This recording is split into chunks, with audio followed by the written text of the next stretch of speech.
വഞ്ചന കേസിൽ നടി അമല പോളിന്റെ മുൻ പങ്കാളി ഭവനീന്ദർ സിംഗിന് അനുവദിച്ച ജാമ്യം മദ്രാസ് ഹൈക്കോടതി റദ്ദാക്കി. അമല പോളിന്റെ ഹർജിയിലാണ് ജസ്റ്റിസ് CV കാർത്തികേയന്റെ ഉത്തരവ്.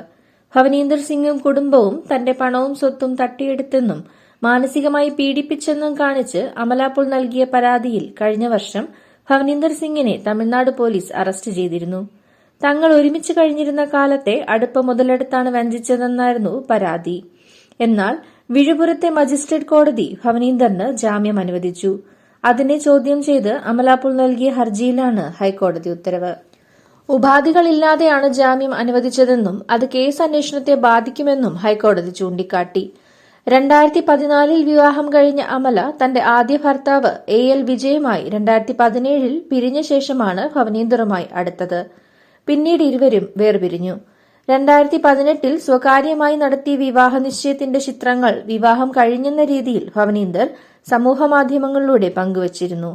എന്നാൽ തെറ്റായ ചിത്രങ്ങൾ പ്രചരിപ്പിച്ച് തന്റെ അനുമതിയില്ലാതെ തെറ്റിദ്ധാരണ സൃഷ്ടിക്കാൻ ബോധപൂർവമായി ഭവനീന്ദർ ശ്രമം നടത്തി എന്നാണ് അമല പോളിന്റെ ആരോപണം. ഫോട്ടോഷൂട്ടിനു വേണ്ടി എടുത്തതാണ് ആ ചിത്രങ്ങളെന്നും നടി പറയുന്നു.